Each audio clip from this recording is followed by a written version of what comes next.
Hi, hello. It's Marissa here. I haven't made a video in quite a while because I have been super busy with doing research at my university, and I'm in the fifth out of sixth year in my bachelor's of math. So I've had a lot on my plate, but I have been thinking about this a lot recently, and basically it's about why we self-sabotage our own dreams. And I'm not going to use any explicit goals of mine because for this video, you should immediately be able to think of the goals that you have. They should pop into your head because they should always be in the back of your mind. So let's get started.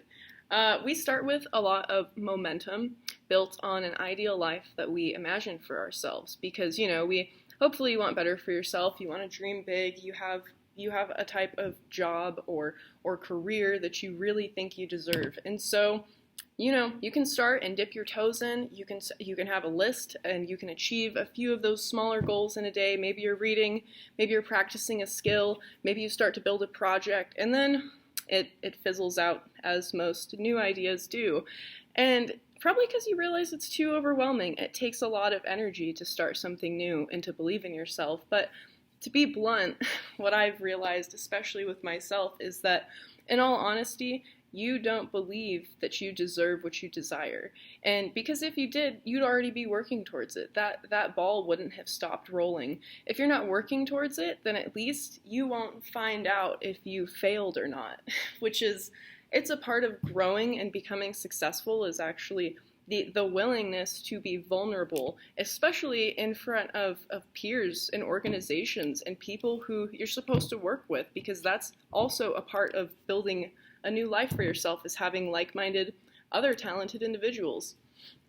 So once you fizzle out, you're back to the same routine, usually with less results and mediocre progress, even if it's a little bit. But soon enough, you'll realize that in all honesty, you just didn't try hard enough. And that is because you have to bite the bullet and you have to set reasonable action steps that are way further along than a month or even a year.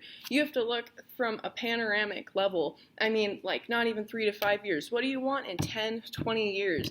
And whether this is financial or creative or emotional progress, like it is up to you to take the daily, annual, and long-term steps to improve your life, because you know exactly what you want, but that's going to require that you change how you spend your time.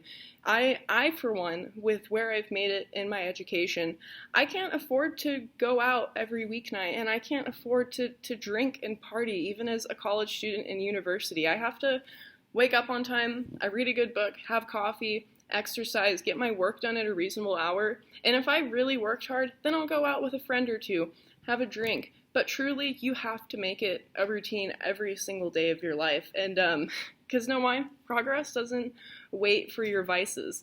Gluttony actually will completely demolish the goals that you care about. You really have to choose that the enjoyment of the future is going to feel better than one night out, one Friday night out, losing all of that rest, because guess what? The people who are making it work are up on a Saturday morning. They're not just out there downtown minding their business, because those aren't the people who are going to support you in your big goals and dreams. People who really care about you are going to tell you to have some discipline in your life, which is really hard to hear from somebody in their early 20s. But you're not going to find a role model at a bar. Probably not. So for artists, investors, musicians, authors, students like myself, it's all one and the same. It doesn't matter about the specifics, but if you don't enjoy studying your craft, you've already wasted your time. It's important to work towards financial stability because you have to live in the real world. You have to have an ideal mindset, but it's not ever going to happen without professional discipline and the ability to also know that you deserve it.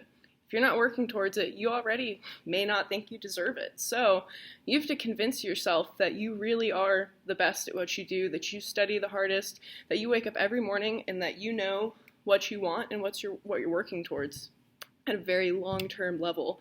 And others will believe it too. And guess what? When you hold your head high, other people feel inspired to hold their head high.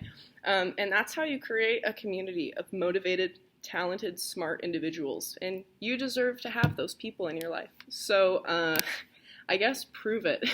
Have a nice day. Bye.